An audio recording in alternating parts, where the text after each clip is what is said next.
We are continuing on with our NHL offseason plan series. Today we're looking at the 25th ranked team from the NHL's regular season, the Los Angeles Kings. What will we expect from them this offseason? We'll discuss that coming up next.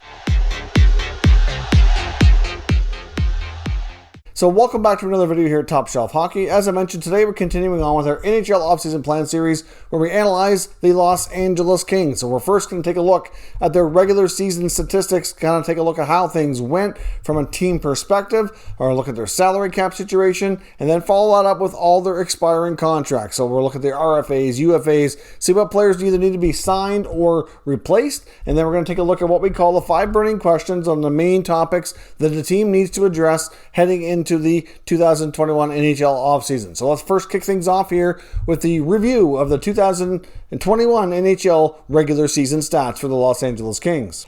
Alright, so the Los Angeles Kings finished with a record of 21, 28, and 7 for 49 points. They finished with a goal differential of minus 27, so obviously that's not a great result. The Kings have certainly been rebuilding. They're slowly, working their way up the standings here. Certainly finished a little bit better than the year before, and they're certainly in a predicament here where they have a really good prospect pool, and the future is bright. So even though their results weren't great, I don't think we have any reason to really panic here, or I don't think there's really any reason to think that they really, really underachieved by any too drastic of a margin here. Now, the power play wasn't great this year, but it was okay. It was 18.9% for 19th best, but their penalty killing was really solid, an 83.7 success rate for 7th best in the NHL. So they're really solid on the PK.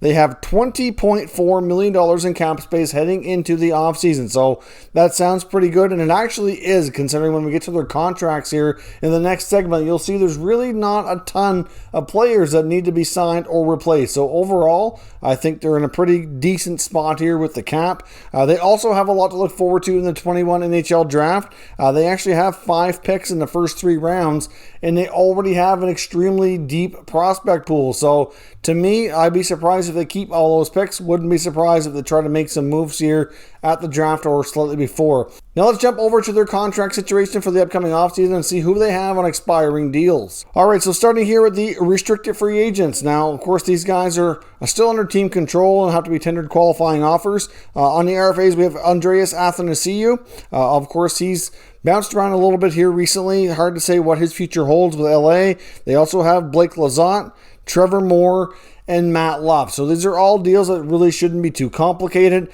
They should not also be very expensive if these guys are retained. So nothing really too crazy there. And on the UFA side, they have Christian Wolanin, who's actually a Group 6 UFA, meaning that normally he would have been an RFA, but because of his age and his games played, he didn't meet the threshold, so he gets to become a UFA a little bit ahead of schedule here. So obviously they picked him up in a trade earlier this year with the Ottawa Senators.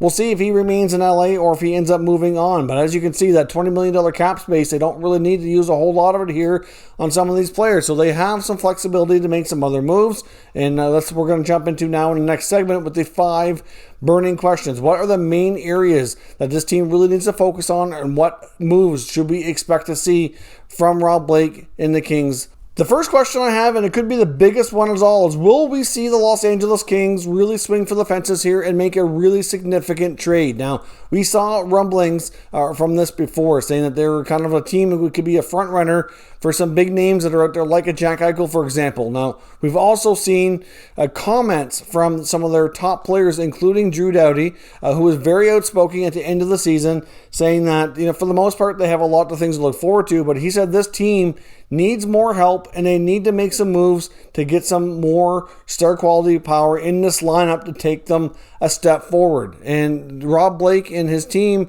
acknowledged those comments shortly after, saying that they agreed with Doughty's comments, and that's something they fully expect to address this offseason. So as I mentioned, the LA Kings have a ton of prospects. They also, as I said, have 5 picks in the first 3 rounds this year. There is no reason why, if they really want to make a significant move, that they have more than enough quality assets to do so. They have an incredibly deep prospect pool, and it's pretty much a given and impossible that all of these players are going to end up being LA Kings down the road. I mean, look at the young players that are already in their lineup, and then you throw in guys like Alex Turcotte and Quentin Byfield and Samuel Fagemo and Arthur Kaliev and more. Like, there's so many good players with the Kings organization that they could certainly afford to part with a few of these players. I mean, we've seen the rumblings on Eichel being on the move out of Buffalo, and you would think that the LA Kings are one of the top teams who could make a major play for him. Now, they'd have to give up some quality assets in return. We might be talking about a guy like Alex Turcotte, Gabe Vilardi, or maybe even a Quinton Byfield being involved in that kind of a trade,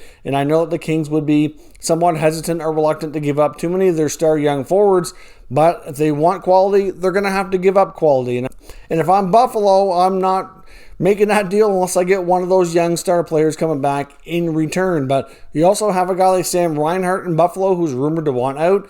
He's certainly another guy who could come at a lot less of an expensive price tag, so they could certainly target a player like his quality. And there's others out there as well. There's some key guys that could hit free agency that might be a good fit in Los Angeles. I mean, just looking around the league, there's some interesting names out there, like a Ryan Nugent-Hopkins, for example, in Edmonton. You've got even a guy like Johnny Gaudreau, who's not a free agent, but still rumored to possibly be on the move. Get the Flames are looking to shake things up. And if you take a look around more in NHL, there's bound to be lots of guys who could find themselves on the move. We have a flat cap situation coming out of this pandemic, and there's going to be, I think, a fairly busy offseason this summer. So the Kings very well could be big players to make some big upgrades, and I would not be surprised if that happens at all.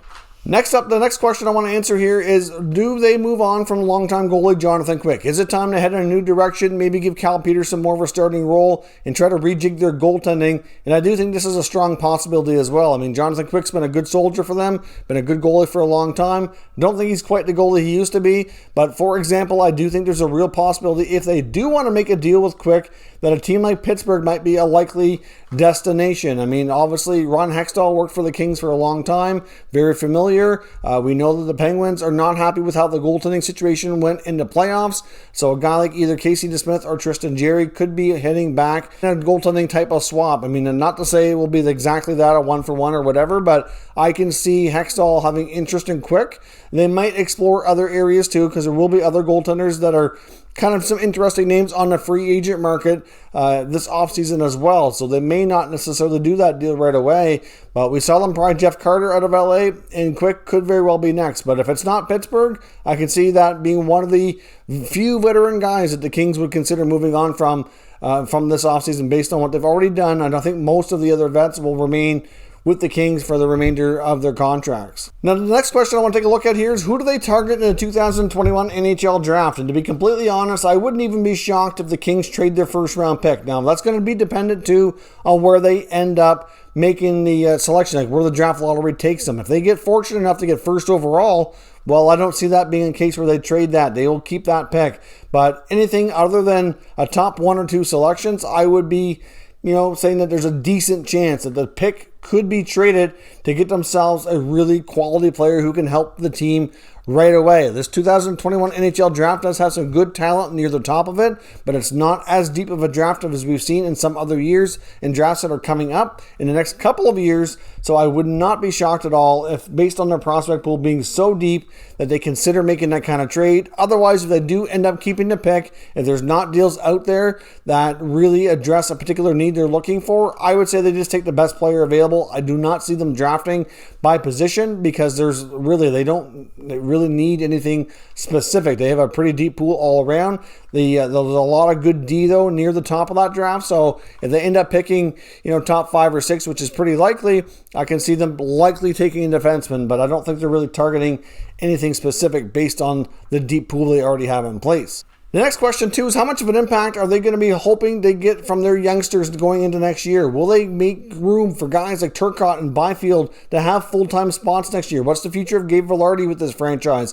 How many other younger players will get regular roles with this team heading into the 2021-22 NHL season? I think it's a situation where they certainly want to continue improving. They want to continue getting more competitive in trying to move up the standings here. But at the same time, some of these guys need a chance to play. A guy like Quinton Byfield, who was the number 2 overall pick, spent the entire year in the minors, except for near the end of the year. He did get a little bit of a look at the NHL. So personally, I would like to see him get more of a chance. Alex Turcotte, another really high pick from not long ago, also needs to get an opportunity here as well. So depending on what they do for trades and acquisitions this offseason, for some of those top players that remain with the Kings organization, I'd really like to see them create more of a role for them to get them involved on a more regular basis. And lastly here, can they compete for the playoffs? Can they make enough moves here to really make a jump up in the standings? And I really think they can for a couple of reasons. For one, if the rumors that they're being looked at here for making some significant trades, any of it takes place,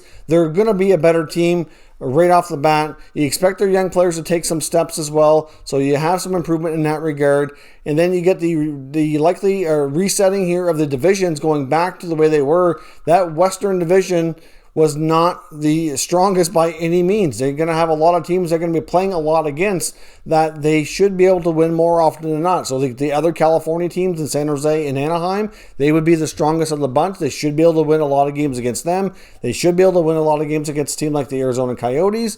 And obviously even if they're in a division with a team like Vancouver, would be a team they could compete with as well. So I could see a situation where they actually have a legit shot of trying to climb into the top, 3 to 4 spots in their division and either competing for a top 3 or a wild card. Top 3 will be tough, but it is remotely possible. So not to say that anything's going to be a given. It's not. It's not going to be easy. It's going to be tough. But at the same time, I do think it's possible that they're at least in the playoff conversation as we approach the end of the season around the trade deadline. So I don't see them really, doing a whole lot in that regard. I think the Kings will be the team to stay the course here, let their youngsters grow, and see how far they can take them. But I do expect them to take another step next year and towards that being a real competitive team that they think they can be here in a not too distant future. So let me know what your thoughts are on the LA Kings in the offseason. They don't have a ton of expiring contracts. The biggest thing we can see from them is some significant trades to really up the ante here and how competitive this team can be as early as next year. Let me know your thoughts on that down in the comments and we'll discuss further. If you're new to the channel, make sure you subscribe and stick around. We'll keep you up to date with all the latest news and rumors on all 32 NHL teams, as well as stay tuned for the remaining videos coming in this series. We have a new one coming out every day. Thank you for watching, and I'll catch you next time.